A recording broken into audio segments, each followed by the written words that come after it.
guys, welcome back, or welcome if you're new here. My name is Shayna, and in my little corner of the internet, we talk about spooky history of all kinds. If that sounds like something you're interested in, be sure to hit that subscribe button and notification bell because I upload every week instead of last week. Oh my gosh, you guys. I had this recorded already. It was all ready to go, and then I went to edit it, and my audio box that I used to record these wasn't connected properly, so my audio was all distorted. It was a whole thing. And so I was gonna record the next day to try to still get this video up for you, and I got sick. As you can tell, I'm still kind of hoarse, losing my voice every now and then, so please bear with me.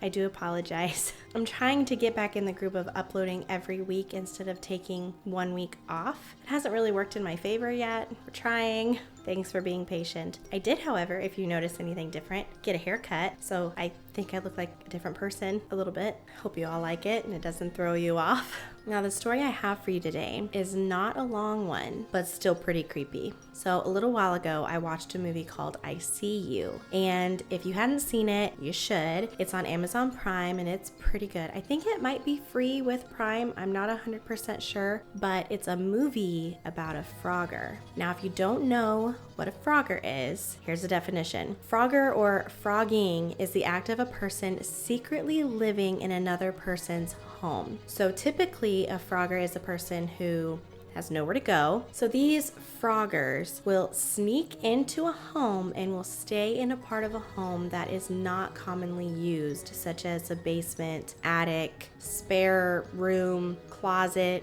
type thing. Now, I find the act of frogging to be terrifying. Just the thought that someone could be living in your home and you having no idea about it is super scary to me. Well, this story happened a while ago with a boy who was 9 at the time. And at that age, you kind of start to rebel a little bit just to see what you could get away with, right? Well, this boy discovered that if he was really careful, he could quietly sneak downstairs at night and raid the fridge. He could eat anything he wanted without anyone telling him otherwise. So he would go on to say, and I quote, "I could make a peanut butter sandwich, eat leftover pizza, scrape off the icing from birthday cakes. As long as I was careful, I could do anything." End quote. Now, it was May of 1981, so like I said, it was a while ago. His family had leftover food from the fish and shrimp house. Now, he would wait until everyone was asleep, and he would quietly go downstairs to eat the leftover sweet and sour pork. He was looking forward to it, right? So he would go to say, "It took forever. I finally stepped into the totally dark den and let my guard down. All of a sudden, I heard a fork clink on the counter. I froze. The microwave clock light showed the outline of a man sitting at our kitchen counter. He couldn't see me, but I saw him. A skinny guy, eating our leftovers and drinking our milk from a carton. I can't explain how terrifying it is for someone to be in your house. I slowly backed away, crept upstairs, and woke up my mom and dad." End quote. Okay, first of all, this guy was drinking out of the carton. Gross! Now, by the time he got his parents downstairs, the man was gone. His family would just chalk it down to this kid watching too many horror comics and blew it off. Honestly, when a kid comes to you and says they saw someone sitting at their table eating food when everyone was asleep, wouldn't you at least try to investigate? I mean, this kid was 9, not 4. Now, I could see them not believing him if he was younger, because honestly, my 6-year-old still talks about how there are dinosaurs in her house, so I feel like this is a little bit different, wouldn't you think? Well, even though his parents didn't believe him, it wasn't going to change his mind about what he saw. He knew what he saw, and he knew that it was real and that it happened. So, this was pretty smart. He would start to keep track of where everything was in the kitchen before he went to bed to see if anything would randomly move in the middle of the night. So he would go to say, one day the paper napkin holder was on the wrong side of the counter. Another day, a mug was in the sink that was not there the night before. My bedroom door didn't lock, so I kept a steak knife under my pillow. I must have stabbed myself 1,000 times in the hand, checking to make sure it was still there. End quote. So let me get this straight. This man was living in this family's home, uninvited, eating their food, and doesn't have the audacity to clean up after himself. Wouldn't you think it'd be smart, or that he would be more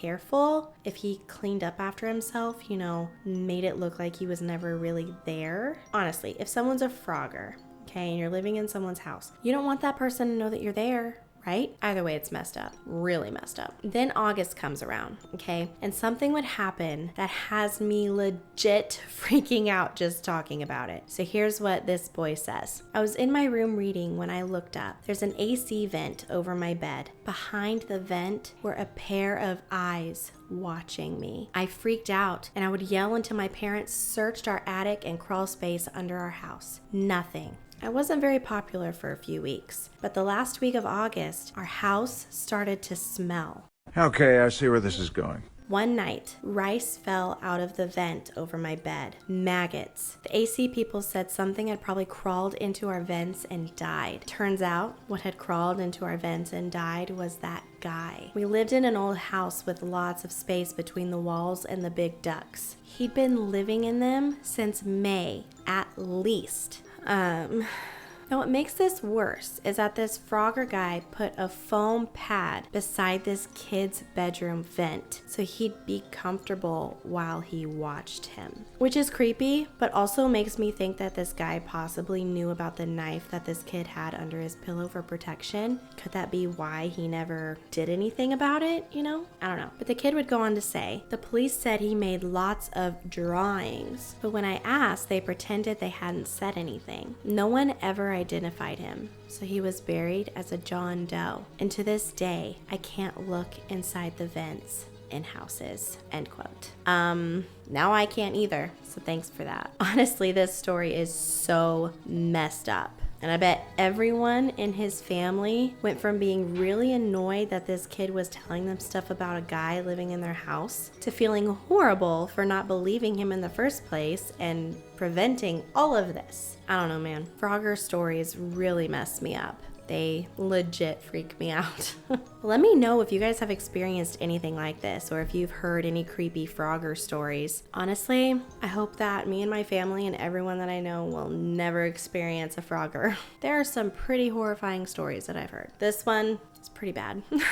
In my opinion. But I hope you guys enjoyed this episode. If you did, be sure to hit that like, subscribe, and notification bell so you don't miss any of my weekly uploads. Or if you're listening to my podcast, please leave me a review if you can. Either way, I'm just happy you guys are here watching and listening. Again, sorry for missing an upload last week. I'm really gonna try to make it to where I don't miss any more uploads, but life happens, guys.